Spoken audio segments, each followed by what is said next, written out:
On today's episode of Annual Pass, we talk about the very first moving attraction with Mickey Mouse in it. That's right. Did you know he's only been in one? Wild! Find out more on today's Annual Pass.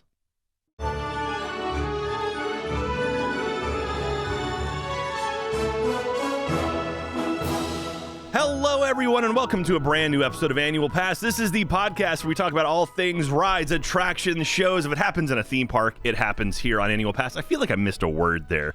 That's okay. I'm your host, Jack Pattillo, and of course, joining me as always is my co-host with the mo-host. I don't know. It's BK. Hi, Beaks. How you doing? I'm the co-host with the mo-host. I don't know. I was trying to think, like, you know. It was cute. I was trying something new. I got thrown off because usually I say, like, hey, anything theme parks, and then I get into it. I miss theme parks. You forgot theme parks, just forgot food, snacks, so many things. A lot of things. I'm pretty good at keeping consistent. Like, where I like the idea of, like, someone could layer all the podcast intros, and if it just sounds identical, and see, like, what gets changed, because I always mix up one or two words. But anyway, how are you doing today? I'm doing fabulous. What about yourself? I'm doing all right. All right. It's nice. It's a little chilly here in Texas, which is great. Yeah, in the 40s. That's chilly. It's so good because it never happens here. We get like 2 months of cold weather, and then it's back up to the 80s and 90s and 100s. So it's like, it's good to have a couple months where you can kind of snuggle up under a blanket and enjoy it, you know. But we have a fun episode today. We've got a ride I wanted to talk about for a little bit, but we're going to be a little bit different. We're not going to give away too many spoilers because it is a relatively brand new attraction,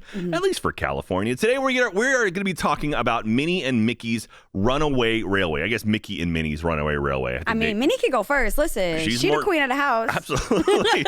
So this is a fun attraction. Before we dive into it, I should do some housekeeping, huh? That's probably something important, I would say. Make sure to follow us on on Instagram and Twitter, @annual_pass on those. We're also Annual Pass Pod over on TikTok as well. Make sure to go to youtube.com/annualpass if you want to see our lovely faces as well. We do our video version of the podcast over there. And anytime we talk about like specific images or stuff, they'll pop up on the video version. But this is still an audio podcast, so don't think you have to go there. We're also going to be trying some new stuff. So make sure you are on that TikTok account because we're trying some new things specifically with this attraction, I think. So we'll give it a shot. And yeah, so that's all of that. Make sure to grab a shirt, store.roosterteeth.com.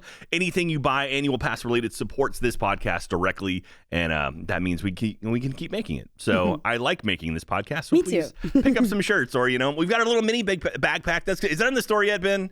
Do we know? Mini backpack. Little mini cat backpack. I love it. Bird Ben Lexa backpack. is searching. Okay. Ben Lexa is checking it out. So Mickey and Minnie's Runaway Railway. Let's dive into it. First of all, number one, have you ridden Mickey and Minnie's Runaway Railway? Yes, I have. You have. Okay, good. That makes things a little bit easier because otherwise it's just me just yelling at you for the next 30 minutes or so. Listen, I'd be fine with it. You know me, Jack. I know. You're used to me just like spitting stuff in your face. So this is fine. So this ride's a little bittersweet for me because the first time this attraction opened was back in March 4th of 2020. So this one opened and immediately shut down due to pandemic, which is interesting. It was open for like a couple weeks and then shut down due to pandemic. But the reason why it's bittersweet for me is because this attraction replaced one of my favorite attractions of all time, the one I worked at, the Great Movie Ride. So the Great Movie Ride shut down on August 13th, 2017.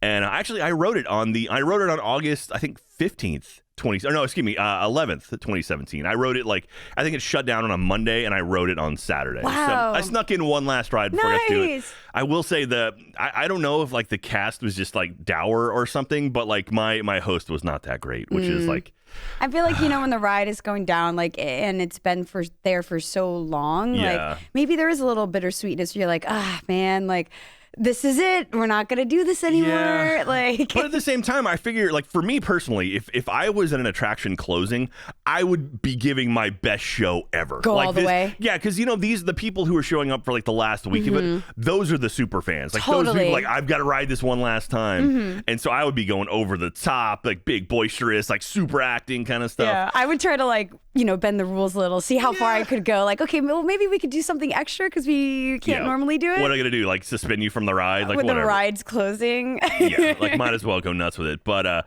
it's a little sad, and also I will say Great Movie Ride specifically, when I was there, so I was back there, 2002, so over 20 years ago I worked at it, and the script by the time it shut down in 2017 was pretty different because they actually ended up getting a sponsor from AMC, and they had a guy who essentially did about half of the script. It was pre-recorded, and so when I did it, it was all like you talk the whole time. There was, like, I did not go on it when it was pre-recorded. Yeah, the only like pre-recorded lines we had when I was on there was like, "Please stay in your vehicle," like your ride or your host will be back in a minute.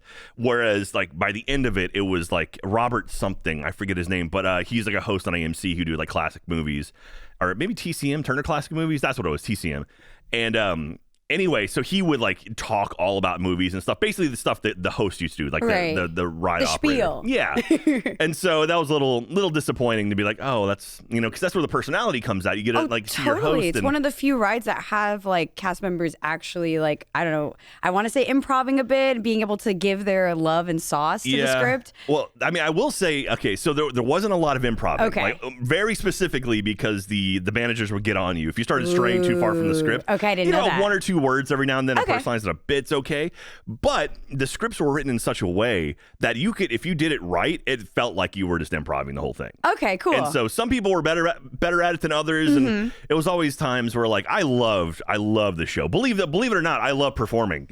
Shocking. Who would have thought? Yeah. But we had a couple cast members when I was working there was like, oh no, like let me do your show for you, buddy. Like I don't want like these poor guests. It's like they're not gonna enjoy this. But I mean, well, it's really important to engage in that ride because it is one of those rides where you're just kind of sitting and things are happening around you. Yeah. Like you're kind of just watching stuff. It's not like you're going like crazy fast, except for the little chase part. So I get wanting to be fully into it. You Yeah. you gotta do it, or I feel like that ride would be super boring. Like I'd fall asleep. Well, you need to give context to what's going on around you because you like roll into Gangster Alley and it's just like, okay, what is this? Like, why does this guy have a suit on? I don't understand. Right. So it's like you have to. Anyway, so that's. We're rambling. Sorry, we're trailing off. I'm just happy because like I actually have been on this. Like it's an older ride. Like I feel like we talk about older rides and I might have like just missed them. Yeah. So I'm so like surprised that like I've been on it and before it was like fully automated in a sense with the script. So I'm like geeking out right now. Oh no. So I will say.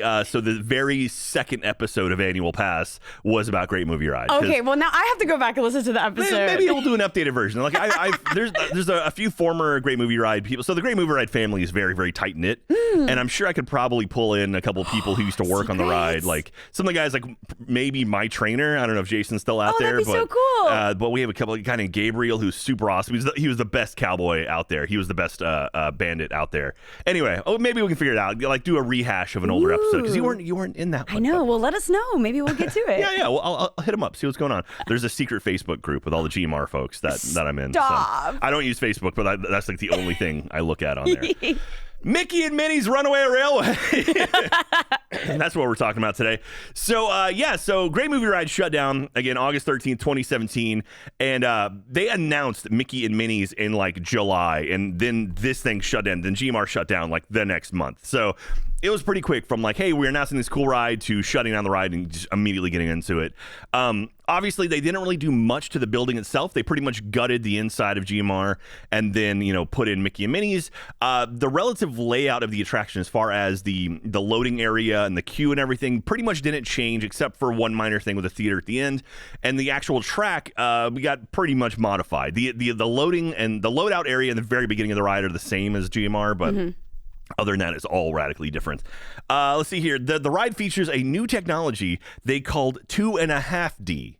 So because it's 3D without glasses, basically. Right. It's to give depth to 2D environments. It also includes more hidden Mickeys than any existing ride. So apparently there are more hidden Mickeys scattered throughout this ride than anything ever before. Wow. Yeah, Kevin Rafferty, who is the Walt Disney Imagineering Executive Creative Director and show writer, he said, quote, more hidden Mickeys in the attraction than any other attraction in the universe. Wow. So that was when they were announcing the ride back at D23. So, I mean, obviously, the big significant thing about this, I don't know if you know this, this was the very first riding or moving attraction featuring Mickey Mouse as like the star of the show. Oh my gosh. Yeah. I'm thinking about it and I'm thinking that you're right. Like I'm going through every ride that I've at least in like Disney World in Florida. Can you think of any attractions that feature Mickey Mouse at all? I'm I'm struggling. Yeah, exactly. I'm struggling so hard. It's shocking, right? Like there's a couple I can think of. I mean, obviously Mickey's PhilharMagic. Sure. Okay. Yeah. But that's a show. That's a show, and it's like all on like the screen. It's not really like a ride per se. Yeah, real fun show. Actually, we went and rewatched it recently. They added a Coco scene, which is really, really cool. A lot of movement in it, and it's when the screen gets real wide, and it's very like, ooh, okay, it's a little unsettling. And it's also odd to see that compared to some of the older stuff. Where Totally. It's like, oh, yeah, they've gotten better at this stuff over the past 10 years. Mickey's PhilharMagic, obviously. And then you've got a lot of stage shows. So, like, Fantasmic, obviously. Yeah, Fantasmic. That's probably the big one people think of when they think of Mickey in the park as far as a show goes, aside from, like, an actual, like a meet and greet type situation. Because Mickey's in all four parks, at least in Orlando, all four parks. And you can go meet him, get autographs and whatnot, But as far as rides go, He didn't have one. Yeah, at all. Like now that I sat there and I was like, why are we doing Mickey and Minnie Runaway Railway? Like, why are we doing this ride? I don't understand. I was a little annoyed because I'm a movie fanatic, but like now that you point that out, that Mickey doesn't have a ride, that's kind of crazy. Like, I'm glad they fixed that. Yeah, it's wild. So one of the reasons why I want to focus on this is because Mickey and Minnie's Runaway Railway obviously opened up at Disney's Hollywood Studios back in 2020. It is just now opening up in Anaheim as well. So it's opening in Disneyland. Like, as a matter of fact, it opened just a week or two ago from when we're recording this or when we're releasing this. And yeah, so I wanted to be like, hey, let's talk about it because it is new. The ride itself, it sounds like it's pretty much identical from place to place. Like, it doesn't seem like there's really any changes between the two attractions, except the queue. The queue is radically different. So the one in Hollywood Studios, obviously, is the old Chinese theater, or the groundless Chinese theater, that had a great movie ride. Really, they didn't change it at all. Like the outdoor section of it is still the same. All the handprints are in the concrete and everything. When you walk in, pretty much the same. I mean, like they had like poster marquees up where they used to have like Casablanca and Alien, all that stuff. Those have been replaced with the like Mickey and Minnie's cartoons. So they show off a bunch of different Mickey and Minnie cartoons. And as you go through the queue, there used to be Mary Poppins. One of the horses from Mary Poppins was there. And for a while, like the ruby slippers were there. And they had a couple different things. They had a little maquette from Alien was in there for a bit. So that's all gone now. And they have like a queue through there. And then the queue sort of like turns a little bit, and then before with Great Movie Ride, it was a big theater you would go into and you'd see like trailers for the movies that were part of GMR. Now, instead of that big theater, they've kind of chopped it up into 3 smaller theaters that you go down. So instead of facing forward, you go down and turn, then you go into a little like mini pre-show area, and then cool stuff happens. Again, don't want to spoil it too much, but cool stuff happens. That's where it really kind of introduces you from like, oh, this is kind of like a fun thing that we're watching to suddenly you're a part of it. And the way they handle it is really, really neat. It's it's just, I'll say it's Mickey, Minnie, and Goofy. And anytime you have Goofy mixed in, things are gonna go wild. That Goofy, what a character. I love Goofy. He's the best. He's the best. I saw him when I was doing the marathon. Stop, don't remind me. Him and Max, they were dancing around. Stop, don't remind me. I'm just saying, you're coming to the 5K next year, so I know. Maybe he'll be out. Although the 5K this year, they had Tarzan was out. Really? Tarzan, which is a face character without a shirt on, which is wild. Insane. Yeah, they don't do that very often. I didn't know they allowed that in the park. I didn't know that either. But yeah, you see a lot of face characters you don't normally see. But they had Tarzan, no shirt on, big buff dude. And yeah, lots of people taking photos. A long line for Tarzan. Oh, all for I'm saying. Sure. And then Darkwing Duck was out too. I love Darkwing. Darkwing, he's the best. He's the best. If I ran faster, I would take so many more photos. Can I watch the people like the A Corral people who are like super runners? They can all just run up because there's no lines because there's no one in front of them. They just run up like, oh, let's get a photo with whatever, and then take a photo and run. And it's like, I wish I could do that. It was like by the time I'm going, it's like 10-minute wait for all of them. Anyway, so sorry, weird tangent there. The Chinese theater is in Orlando. It's not really changed much from when it was a Great Movie Ride. In the exit, there is no. I will say there's no gift shop through the exit, which is kind of cool. Great Movie Ride didn't have one, surprisingly, but there is a gift shop area kind of adjacent to it. So like as you exit off to the right, they have some Mickey and Minnie's Runaway Railway stuff. And the only major change they made was they added a neon a neon sign to the entrance of the Chinese theater. And it's actually really, really cool. It's very old school, like classic neon, flashy, very, very neat. I like it a lot. It's a really neat sign. And when you're walking into Hollywood Studios, you can see it all the way at the end of sort of like where you walk in. It's really, really cool. Really pretty sign. And but as far as the one in Disneyland, they have, it's the El Capitoon Theater instead of the El Capitan.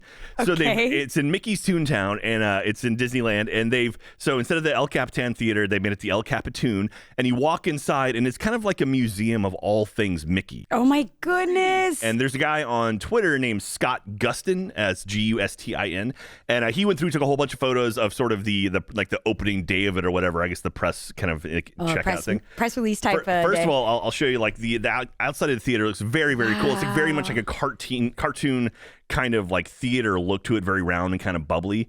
But inside, it is just chock full of like all things Mickey. Oh my goodness, it's like vintage Mickey though. Yeah. This is like classic cartoon vibes. Yeah, it's really, really neat. Like they have like the beanstalk from like Mickey and the Beanstalk is like breaking through it. It's so cool. And but it's just like they loaded it full of cool little Easter eggs and stuff. Like there's a cash register that says 1928 on it. You know what that's for? Is that a special year? That is a special year. Is that the year the Mickey was born to the world? It was actually, yeah. It says when Steamboat Willie hit. So, sick. But they have like it's like a popcorn area, and I showed you before. They have a Power Limes. instead of Power Line. But they also, you'll dig this. You'll appreciate this because you're a big Goofy fan. They have a bunch of like movie posters, but they're all Mickey-fied. Here's one for a high school. Dude, it's High School Musical 3, but Goofy movie. I'm freaking out. It's so cool. So I need that. I need that for my room. They have so many posters. There's one in here in particular, but they have like the absent-minded Professor Von Drake, and it's like, character. It's like it's so good. It's like classic movie posters. But I will show. There's one movie poster in particular that I'm like, if this was available for purchase, I would buy it right now. Look at that. It's the mascot. It's the Mouseketeer. It's the Rocketeer. It's amazing. But it's Mickey Mouse, and it's done in that sort of retro 50s The style is so... It looks like a Mondo poster. It is so good. And I'm like, goodness. 1,000% if they release that, I would buy it. So Disney, please, if you're listening, sell the Mouseketeer poster. I would totally buy it. But there's also like the this is great, the Chipmunk Trap instead of the Parent Trap. No way! It's so cute. With Daisy and Donald there. Like, some artist had a blast just making these. I'm over here like, how much does it cost? Get me a set. Yeah. I don't care how much it costs. I mean, come on. This is the Mighty Ducks with the Donald Mighty Duck. Ducks with it's just on the nose. Yeah. It's so good. So anyway, the tribute posters are absolutely incredible inside of there, and it's really, really neat. There's a lot of classic stuff. Someone pointed out that they might have the Mickey Mouse Clubhouse like sort of gear thing behind it. Come inside, it's fun inside. Yeah, that's the little kid show. So there's a lot of like cool stuff in the queue. A really, really awesome so queue. Awesome. So I definitely want to check this out. I want to get out there just to see the queue because the one in Orlando is cool. But man, this is neat because the one they built in Anaheim, they actually had a chance to do everything from scratch. It was like they started from brand new. I was going to ask, was the theater in Anaheim already there? No, they took out something. I forget what, honestly, but it's a pretty significant sized building. So I don't know what they knocked down in particular, but yeah, it's pretty cool.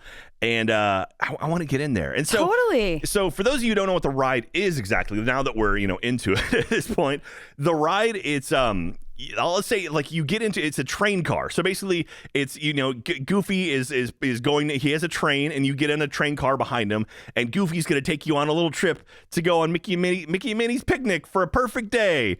And of course things go awry and then it's like you deal with it. But the ride vehicles themselves are actually really, really cool because, you think it's kind of like a normal sort of traditional ride where it's like, oh, he's just kind of like being towed behind something. Then it all starts moving around. So the ride vehicles that they're using are the same ones they use for Ratatouille, the same ones they use for Rise of the Resistance, where they are trackless ride vehicles and they take advantage of that. There's some really cool stuff. So it starts off feeling like you're just kind of going to be a normal sort of being towed behind something, and then all of a sudden you're off on your own. The vehicles at sometimes will be together, then they'll split up. There's portions. There's a dancing scene, which it's just incredible. It caught me off guard. But those things will whip you around pretty good, too. Oh, yeah. My Nana could not do the dancing part. Oh, really? She was like, I thought this was going to be a nice ride. She's like, I'm never again. I can't go on it. Oh, man. It wasn't that bad, but they'd be jerking you around and really like messing around with the movements that they have. Yeah. Well, I mean, the whole thing is like you're supposed to be inside of a cartoon, and they do a fantastic job of that. So they use a series of different technologies, from projection technology to some simple, like animatronics to not AR, but there's a way basically they are doing projection on like props and then the props will move and the projections change with it. and it's incredible. It looks like stuff just appears in front of you. Like even watching some videos of it when I was doing my prep for this, there was stuff that I'm like, I don't know how they did that. Like, it looks so good. I genuinely don't know if it's just a straight up projection or if there's something there or what. Like, I also think the art style like leans itself to have a little bit more like creative freedom. So like you can do like wacky things with how everything's kind of drawn and animated from the mannequins. I don't know what to call them. Yeah, like the projected like model things. You know, like because even like something like the Seven Dwarfs Mine Train or Frozen Ever After, they have this new style of animatronic where they have like projection into the faces, so they don't have an animated, or they have an animated face, but it's like an animatronic body, right? And so, but this is not that, you know, like there might be some of that right at the very beginning, but really other than that, it's all like it's new. I don't know what it is. It's 2.5D is what it is. 2.5D. But there's some funny Easter eggs in there, some references and whatnot. So there's a tornado, I'll say at one point, which is kind of, again, sort of bittersweet because there was meant to be a tornado in Great Movie Ride. But alas, they had to take it out last minute. So if you remember Great Movie Ride, after Casablanca, you sort of do this big horseshoe, like a big U-turn. And on your left, it's Mickey from Fantasia. And it's like, and so it's really exciting and it's very windy in there because that was meant to be the tornado from Wizard of Oz, because the next scene is Wizard of Oz. Yeah. So we never got a tornado scene in Great Movie Ride, but we got a tornado in Mickey and Minnie's. And then we got a really impressive tornado in Mickey and Minnie's as well. So I'm okay with it. I was like going to ask, is that all right for you? You got something there? I'll give it credit. You know, I will say for what it's worth, I don't like when attractions get replaced, or it hurts when attractions get replaced. Sure. Like, I understand you need to change it. And, a theme park is a living document where things are always going to be altered and changed. It evolves over time, yeah. And so there's a lot of people like, no, you can never change anything. It's like, no, you can. You totally can. And I mean, it's sad to see stuff go, but I have good memories of it. But for this one specifically, I appreciate it because Mickey and Minnie's is an awesome attraction.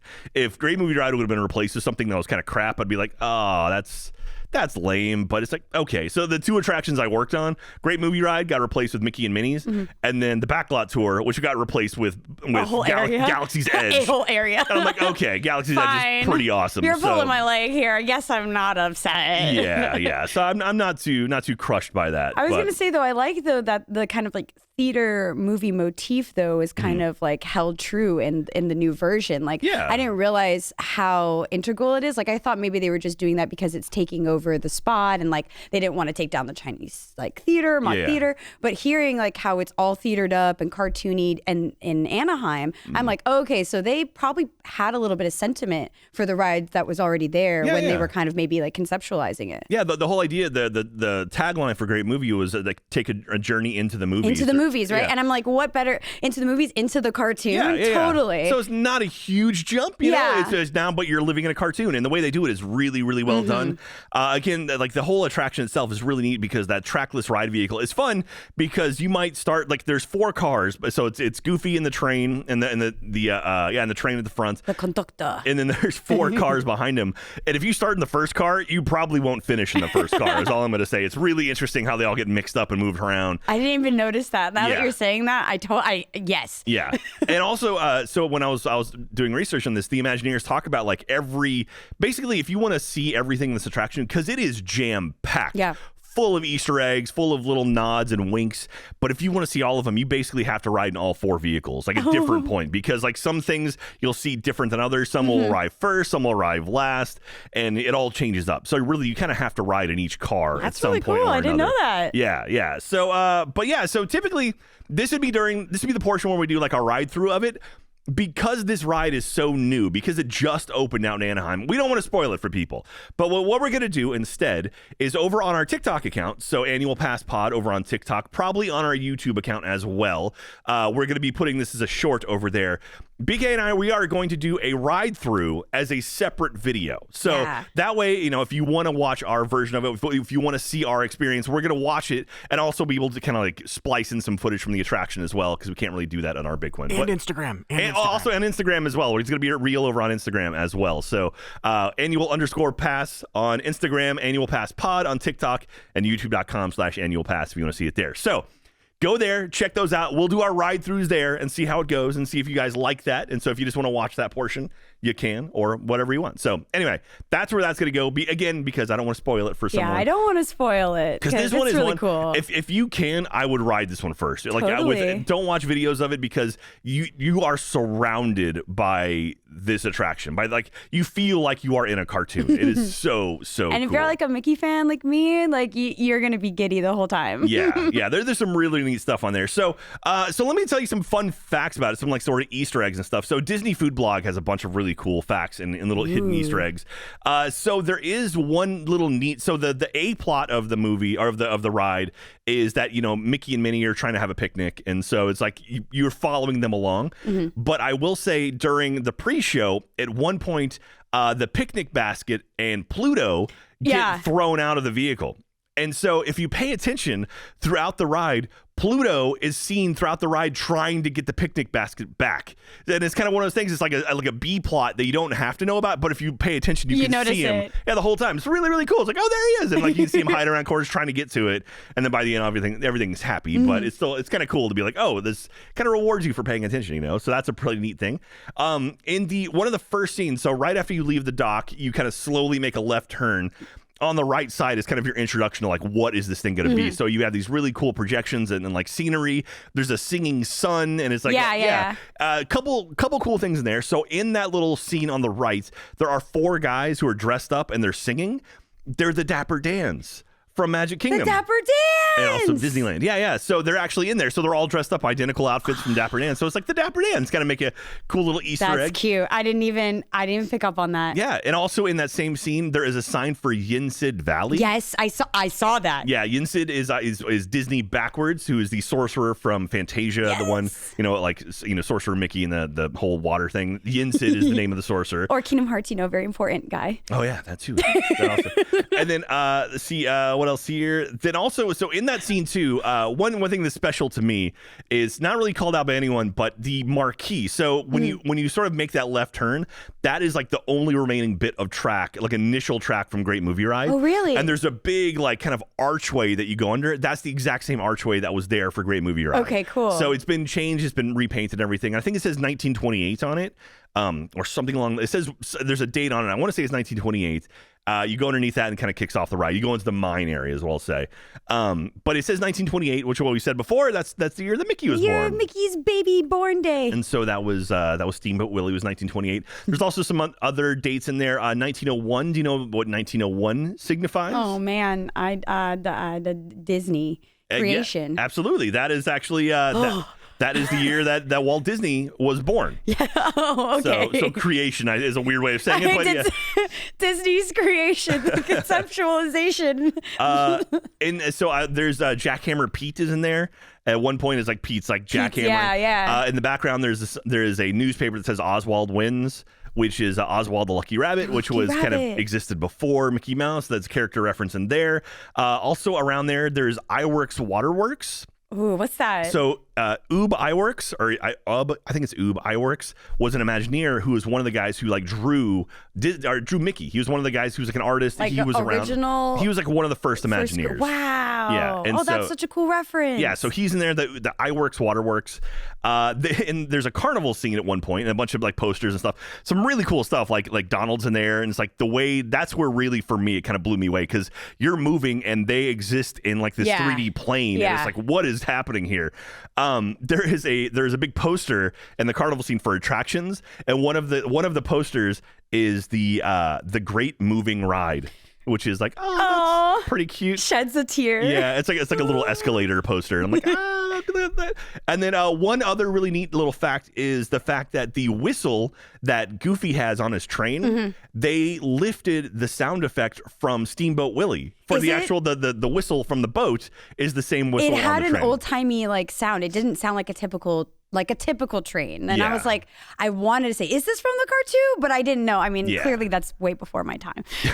Well, that's okay. That's okay. But yeah, so that's some little funny Easter egg stuff. As a matter of fact, I want to say Disney also released a list of other things here. Let's see if there's anything. I was going to say, is there like a bingo card for this ride? Because I feel like there needs to be. There's a lot. I've been researching Easter eggs for this ride since the episode started. I think we need to have like a whole little list or something on socials, like just to see, like. Maybe we can do like a deep dive that goes up on our TikTok or YouTube or Maybe. Instagram. I mean, maybe at some point, maybe maybe Beaks, you and I can go out to Disneyland and we can go film a whole bunch. I would love to. When was the last time? Have you ever been to Disneyland? I've never been to Disneyland ever. Ben Lexa, get on it. We're taking. I've never ever been. We're taking BK out to California and we're going to Disneyland. I feel like that one's doable. I've also never been to Disneyland. What? We would. Oh Are my you kidding goodness! I went to Disney for the first time last year, Jack. That's right. That's right. Bouncing baby girls and boys here. Oh my gosh. Little non-binary beans are very excited. I'm gonna have to take my kids out to Disneyland. There was a TikTok. Take us, Papa Jack. There was a TikTok recently that Ben shared with us. We shared on our socials. It was a guy talking about the difference between adults, adult theme park lover, adult Disney fans. How they're just adult emo kids. They're the same thing. Yeah, adult emo kids are like, they basically live in like sadness, and adult Disney kids, adult Disney folks are just like people who live in happiness. And the photo they used was a photo of me, Fiona, and Matt from when we went like 4 years ago. Oh my god. Yeah, I was like, well, are you kidding me? That's so funny. It's pretty wild. So anyway, I took my kids then, so I'll have to take my kids again. Take your kids now. again. So we'll go out to The California. youngins are grown up now. Well, we went to Florida last year. We went to Florida a number of times. So this year we'll have to make it out to California at some point. And also Super Nintendo World's out there too. I know. So I'm just saying, if our friends from Universal are listening, we want to go check out Super Nintendo World. This little gamer here would love to go to the first gaming theme park ever. A friend of the podcast, Dave Cobb, was actually out at Super Nintendo World, and he was rocking his annual pass my gosh, shirt. I saw on Twitter. As a matter of fact, he's rocking the same annual pass shirt I'm wearing now. We love it when y'all send us pictures and tag us in your shirts when you're at the parks. Yeah, it's so awesome. There's so many photos I have of like people in front of like Magic Kingdom, like any of the cast. Anytime you're wearing our merchandise out in the parks, that makes me so happy. And remember, if you spot someone in the park wearing annual pass merchandise, you have to high five. You got it. It's part of the rules. Like if you're wearing annual pass, they're wearing annual pass, you got to high five. I don't care who they are. You got mutual understanding. Like in that moment, y'all same brave wave. Yeah, absolutely. Let's see here. So Disney actually released when they did this sort of press stuff for the one out in Disneyland, they released another thing here. Let's see if I missed anything. The 1401 Flower Shop is an homage to Walt Disney Imagineering's headquarters in Glendale, California. Oh, I didn't know that. I think 1401 is the street, or like the street number of Imagineering. Okay. I forget exactly. What else? A poster in the carnival scene references 5 for a dime tickets, a nod to the former Mickey's Toontown 5 and dime shop. 5 and dime shop. So there you go. Toontown. I wonder if that's the building it replaced. Did you play Toontown? Toontown. That was after your time. Maybe. What is Toontown? Any youngins out there that played Toontown? I don't know. It was like a online game where you were in Toon World and you like pre-Dreamlight Valley, Disney Dreamlight Valley. It's like that, but it was like browser type game. Oh wow. Okay. Yeah, Club Penguin, but no penguins, only tunes. Just mice. Just mice everywhere. Let's see here. Popcorn in the El Capitoon Theater's concession stand is shaped like Mickey, Minnie, and Donald. The candy includes nods to favorite cartoons ranging from the Silly Symphony, the Grasshopper and the Ants, to cult classic a Goofy movie. Wait, what do you call Goofy movie a cult classic at this point? Absolutely. Jack, have you watched a Goofy movie yet? I have not watched it yet. Oh my gosh, I just want to shake him. I guess it makes sense because it wasn't hugely popular, but like kind of got its legs over time. Kind of like something like Office Space, like. What is it? It's what? I missed what the item was, though. They just said like they have references to stuff. Okay. The concession stand's condiment pumps are branded Bagora Orchards, a reference to Patrick Bagora, the storied little man of Disneyland, who, according to 1955 Little Golden Books of that name, lived in an orange orchard on the land that Disneyland Park now sits on. Wow. And who now lives in the roots of a Disneyland tree.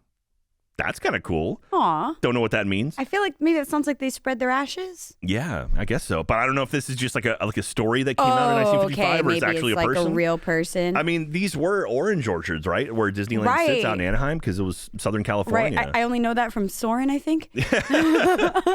And the last one here from Disneyland's post, it's sharp-eyed guests may notice that posters in the El Capitoon Theater's foyer include cameos by rarely seen Disney characters, including Mortimer Mouse, Donald Duck co-stars in DuckTales, Minnie Mouse's nieces, Mickey Mouse's nephews, and Max Goof's classmates in a Goofy movie, which I think that was the High School Musical one. So I need it so bad. that is so cool. So this attraction is really, really cool. Like this is, Disney, the last couple of attractions they've made have been pretty solid. I mean, Mickey and Minnie's Runaway Railway was great. And then obviously all the stuff in Batuu and Galaxy's Edge is fantastic. I mean, Smuggler's Run, it's a cool ride. They could add some more lines to it, I think. Like it needs more pathways than kind of the one they have now. Rise of the Resistance, when it's working, is incredible. Yeah. But typically breaks down quite a bit. But yeah, that one's awesome. And then Mickey Minnie's, I mean, this is great. Like I like this run, and like Cosmic Rewind has been awesome too. And now we're gonna be like, I think the next big major attraction we're getting Tron, which it's a carbon copy from the one in Shanghai, but still that's coming very soon. I've been wanting to ride this for so long. It opens in April. I'm actually going out in April for the Disney Springtime Surprise Races. So I'm doing a 5K, a 10K, and a 10-miler in April. And I've already made my park reservations for Magic Kingdom for the days I'm out there. Okay. Just because they're going to be doing virtual queues. So I'm going to try every single day to get a virtual queue to ride Tron. Yes. So I want to make sure I get out there for that. So Tron, but then I think the next, I mean, really, kind of we're in a slow point now. So we've got, Tiana's Bayou Adventure coming, which Splash Mountain just shut down in Orlando, and they've already got work walls up working on the refurb of that, and that's going to be a year out or so. Okay. But I was going to ask, how long? It's going to be a while, but really, aside from that, I don't know what Disney's working on, and so. It's we'll see what's gonna happen. I'm not sure. So I don't know. It feels like right now, like Disney, they had a good run. They made a whole bunch of cool new attractions, and now it feels like it's slowing down. And I'm not really sure why that is. I don't know if that's it takes a few years to make these things, and I don't know if it feels like pandemic kind of stopped everything, and now we're sort of unfortunately reaping what they had sowed back in the 2020, because now it's like we've got no runway. Whereas like Universal's building Epic Universe, and they've got a whole bunch of really cool stuff happening there. And it feels like Universal every year has released a new attraction. Like this year we're getting the Minions VillainCon attraction, which should be opening up in 2023, and then next year who knows what'll be opening up, and then 2025 is going to be Epic Universe. So cool stuff coming, and hopefully it all lives up to this sort of level that we've reached with like Mickey and Minnie's. What's up, Ben Lexa? I just got a few updates toward the end of the episode. What's that?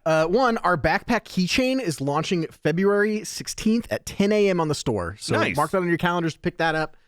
Also wanted to mention, I was looking through the list of Disney rides that include Mickey, or have like had Mickey as kind of a focus in any way, and the only other one I can really find is the Mickey Mouse Revue, which was a ride that opened in October 1st, 1971 and closed in 1980. Wow. Okay. That would have been on Disneyland, I imagine, then. Based on the old, I guess some kind of old... Was that the refurb of America Sings? Animatic. I don't know. I'll do more digging into it. Okay. Well, I wanted to mention that to you as well. We're going to need these hot facts coming from Ben Lexa. Also, a Goofy movie cost $18 million in production costs, but grossed $37.6 million. Wow. Doing okay at the box office. However, with its home media release, this is from Wikipedia, the film garnered a cult following, and since 2015 has become a more prominent property within Disney.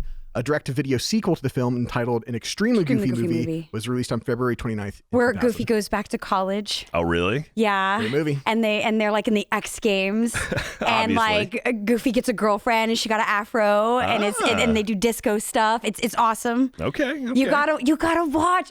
All right. I can't believe you haven't seen it. Please yell at him. I will watch it. I'm sure it's on Disney Plus. So I'll check it out there. Okay, I'll watch it. Katie and I will watch it. I'll give you my VHS, Jack. I don't know about a VCR, but we'll figure it out. So, but yeah, so Mickey and Minnie's Runaway Railway, very cool attraction. The way they work animation and the ride vehicles, and it's so well done. Again, we don't want to spoil the ride through here, but if you want to see BK and I's ride through of the attraction, check us out on our social media platforms, Instagram, TikTok, and over on YouTube as well. You can see what our ride through experience will be. We'll put that separately and see how that works. We'll see if people like that, and so kind of keep the episode shorter, but we'll see how it goes. So now, this is where I ask a question of you, the audience, and then you guys post the answer over at roosterteeth.com. And then when we do our live stream, usually middle of the month, we do our live streams. I think we have one middle of February, like February 15th. Is that what it is, Ben? February 15th? February 15th. I'm not sure when this episode is releasing, so either that's coming up or we just missed it. But hey, middle of the month, around then, keep an eye on our social media. That's when we'll post our dates of when we do our live streams. We will go through the answers during those live streams, and then we will pick out some of our favorites, and we'll mail you guys an autographed theme park map for anyone who answers those questions that we read out loud on the stream. So my question for you this week, I loved all of the Disney references and the movie posters and stuff. What is your movie poster reference for a Disney character. Come up with like a fun, like there was like we have the Mouseketeer, which is the Rocketeer. We have Honey, I Shrunk the Nieces, which was, Honey, I Shrunk the Kids, the Mighty Ducks. Come up with some more fun Disney movie crossovers. Doesn't have to necessarily be a Disney movie. It's just a movie crossed over with Disney characters, yeah. I mean, I was thinking you do like Silence of the Lamb Chop, but that might be a bit too intense for. Anyway, I don't know, Mousa Blanca. There you go. Yeah. Like Mickey with like the with hot the suit. Yeah, the little high coated. Like, that'd be awesome. The high collar. Minnie over here. Yeah. Who would she be with though? They were meant to, anyway. Listen. Yeah, so, it's just the reference, Jack. Yeah, so come up with some more of those. I think that's a really funny idea, and so maybe Gail Fox, our artist, she can come through and maybe actually draw a few of them. So that'd be awesome. That'd be pretty cool. So anyway, let us know over roosterteeth.com in the comments, and we'll pull a few, and then maybe we'll see if we can get Gail to draw a few of them. It'd be pretty great. So maybe we'll do that during a live stream. Who knows? It'll happen. But also don't forget to support our podcast by grabbing some merchandise. Store at roosterteeth.com. Grab a shirt. Grab the mini backpack when it comes out in mid-February.